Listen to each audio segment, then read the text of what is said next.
Let's talk innovation. Again, you're the CEO of 4 major companies. Even those companies have major companies within those companies. Was this part of the plan, or did it just happen? More or less just happen. I mean, well, let's just say that when I was in college, I wanted to be part of things that would change the world in a significant way. I did want to accelerate the transition to a sustainable energy economy, which is the sort of electric cars, solar, and batteries. You know, I think some kind of brain machine interface that can give you cybernetic superpowers, I think, is probably good. It could, help people that have brain or spine injuries.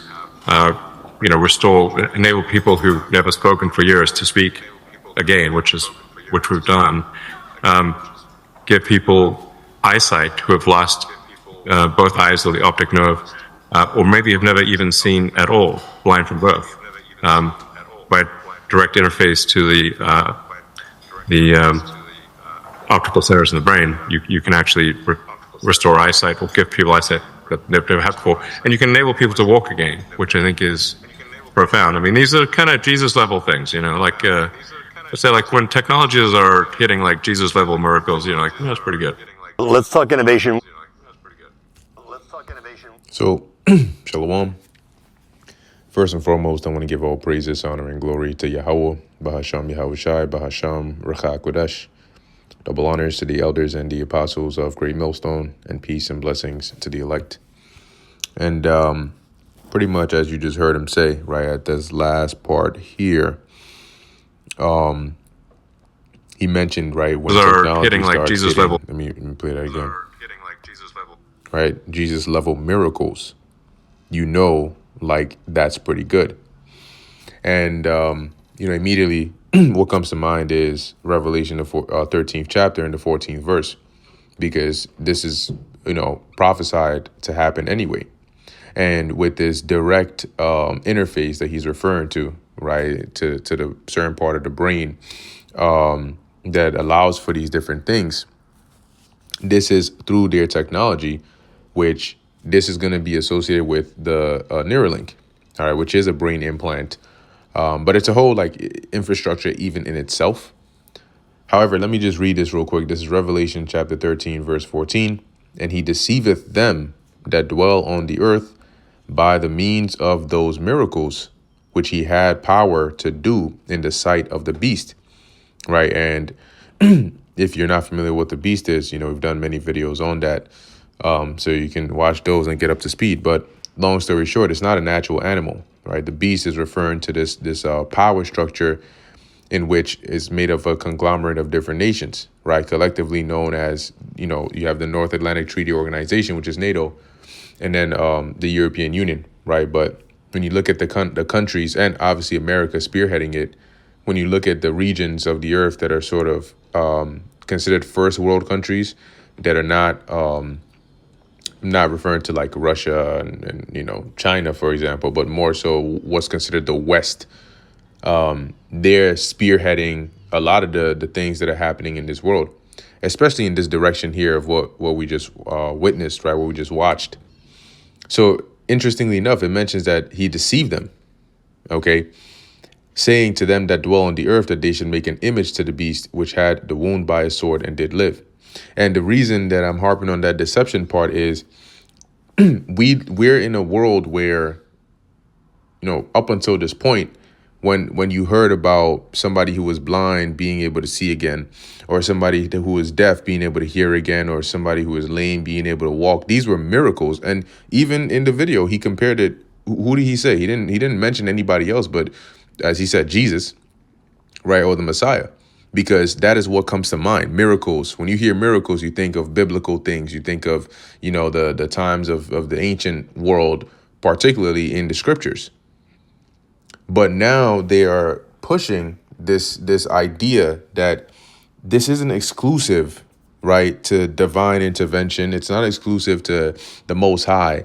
We can now achieve this through technology. That is those miracles which he had power to do through his technology. But these are really pseudo miracles, because you have to, as he's saying, get a direct interface. It's like hijacking the body to get it to do something. But with the Lord, this was actually healing, okay, and performing these miracles. However, to the masses of people, it's one and the same because the outcome is the same, right? This person can see, they can hear, they can walk, and that's what matters to them. But this is all part of prophecy anyway. And it's very interesting because he mentioned cybernetic, like superpowers, kind of, that kind of realm where sci-fi meets reality. And they're showing you that, or at least the Lord is driving the world very quickly into a time period where things that before were thought to be impossible are now happening before your eyes, right? Or every day, you're starting to hear more and more about this. And as this happens on the left-hand side, of course, the Lord is going to counteract that on the right-hand side, right? Because it's very symbolic, the time that we're in right now compared to ancient Egypt, right? America is also likened onto Egypt, spiritually Egypt. And just as you had Moses and Aaron back in ancient Egypt, who the Lord used to not only prophesy against Pharaoh, but also to perform those miracles and bring those plagues against Egypt, we're now in that stead doing the same thing now in this modern day Egypt.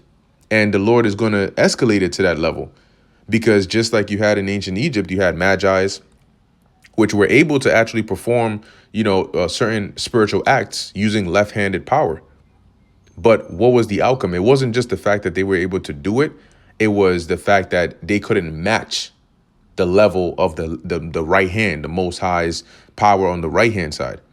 So what this tells you is, yes, they may come out with this and they may actually start, demonstrating it and showing people who have experienced this.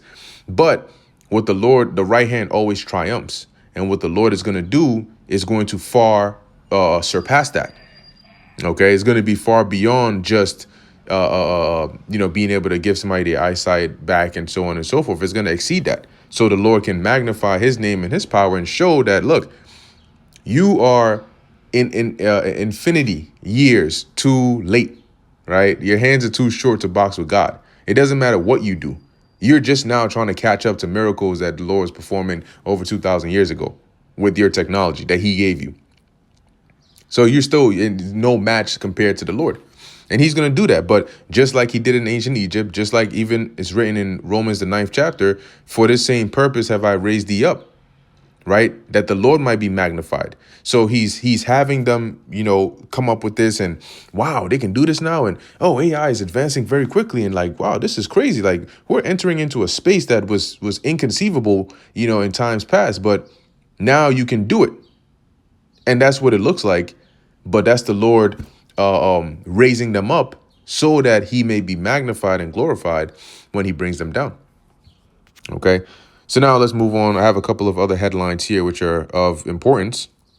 One here being it said, this is from Zero Hedge. UBS warns of scary oil price scenarios once inventory buffers run dry. That is to say, oil prices would have been much higher. Gas would have been much higher for even people here in America. But because of the strategic reserves, it's a little buffer. But that's not going to last forever. Eventually, that's going to start to run out. And now they're warning of dangerous scenarios once that starts to happen. So I'm just going to skim through and hit the main points. It says oil prices can move much higher once inventories are depleted.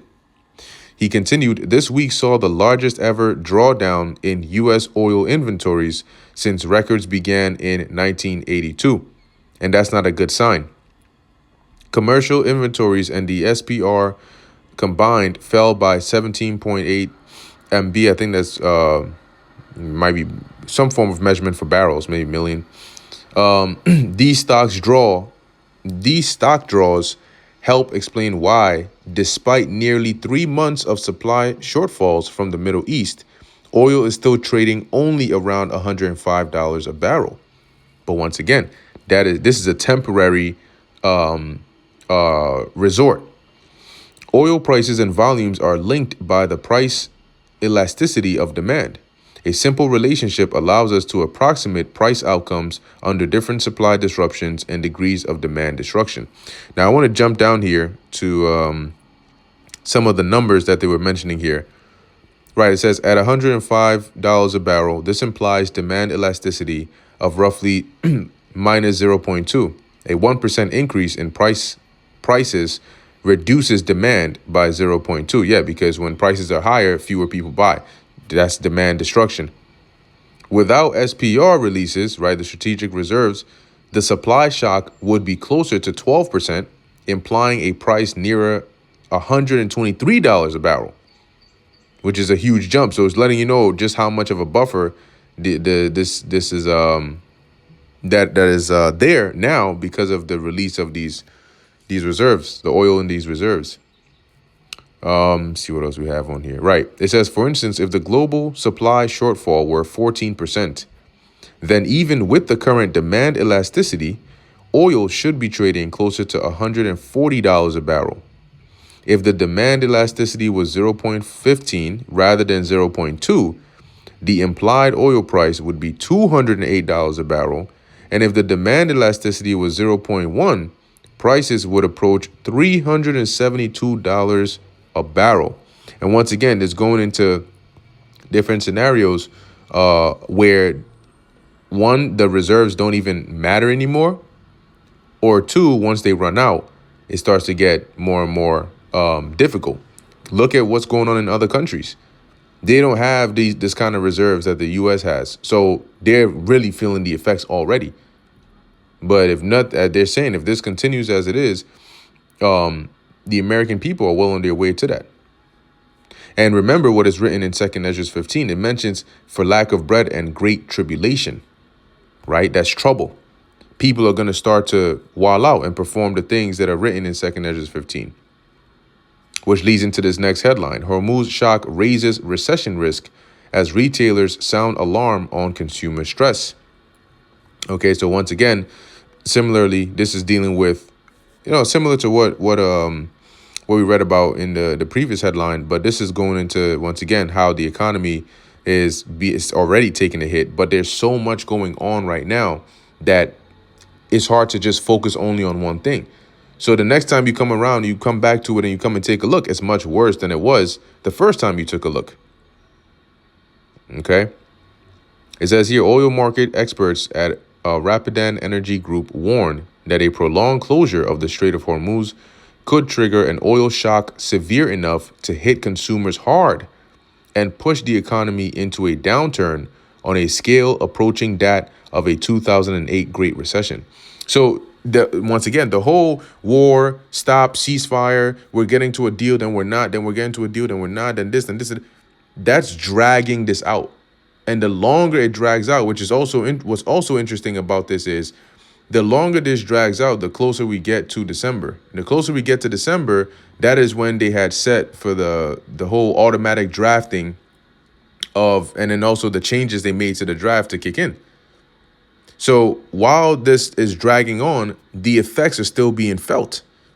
And that's what is being mentioning here, that if this continues on as it is, the world is headed for a painful, painful place.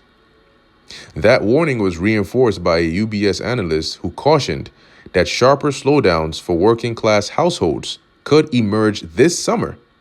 And that's not the only thing that's going to emerge this summer, because the next article is going to add some more to that. As gasoline pump prices average north of $4.50 per gallon this week and collide with already stretched budgets. Bloomberg cites a repeating note stating that its base case assumes Hormuz reopens in July, with Brent crude peaking near $130 a barrel and global oil demand falling by about 2.6 million barrels per day. But if the Hormuz choke points remains heavily disrupted into late summer between August and September, then the market would need demand destruction to offset the supply shock, potentially pushing global oil consumption into an annual decline in 2026. See what else we got on here. Yeah, that's about it for this one. Let's jump on to the next. This is the last one I have on here, but also very important. It says here, we are 6 months away, or 6 months from global food shortages because farmers are facing a quadruple whammy crisis. Quadruple. Whammy. Crisis. All right. We have never faced anything quite like this. Diesel, fuel, and fertilizer have become far more expensive as a result of the conflict in the Middle East. And extreme weather is playing havoc with crops all over the planet. Because the Lord said, it's prophesied. 2 Ezra, the 16th chapter mentions it about how many that dwell upon the earth are going to perish for lack of bread, right? Of famine. Here in the United States, we just experienced the driest first 3 months of a year, right? It's also in recorded history. It's also mentioned in Isaiah 19 about the droughts. No, that isn't an exaggeration. Now, a super El Nino is coming, and that means that drought conditions are going to get even worse in many areas of the world. And you can look up the super El Nino. It's basically like how do you even say it? It's like a conglomerate of different things that factor into, like, say, the climate and so on and so forth. That just create a less than ideal situation or scenario, especially for farming, in terms of planting and harvesting and so on and so forth, right? Just to give you that end of it, but you can look up the details of it. So it says here, the Super El Nino of 1877 and 1878 resulted in widespread droughts that killed more than 50 million people. And now we are being warned that the upcoming Super El Nino could be even worse. So you got the fuel crisis stuff we just read about over there, saying that if this prolongs into, late summer, you're going to be feeling some pain over there. And that's not the only thing you're going to be feeling, because now there's mention here of the food crisis. Right? Our farmers have never faced a perfect storm of this magnitude. So why are they facing it now? Because it's written, it's prophesied. There shall be famines and earthquakes, and pestilence in diverse places. And global food production is going to be way down in the months ahead. The UN's Food and Agriculture Organization is publicly warning that a severe global food crisis could strike about 6 months from now if something really dramatic does not happen.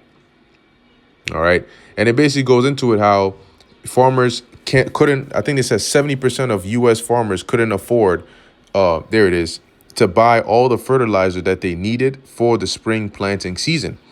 They're saying that wheat is going to be, very low when the harvest season comes, because it's not just fertilizer that's expensive, it's also diesel, and majority of the tools that farmers uses diesel. So they got to pay an extreme amount, which a lot of them can't afford, for the fertilizer, but then also for the fuel, for the machines that they use, their tractors and all the different other machines that they use. And a lot of people are not, paying close attention to this, but this is what is very quickly approaching the world. And they're mentioning it as being a matter of months. Okay. So a lot of things going on. It's all, once again, it all comes back to the word of the Lord, what has been prophesied to take place. And people need to pay attention, because before you know it, your stomach will be growling and there will be nothing in your fridge, and you can't get in the car to go anywhere because there's no gas, and it's just going to be chaos all around you. But anyway, I'm going to end it here. Lord willing, that was edifying and informative to the elect. In closing, I want to give all praises, honor, and glory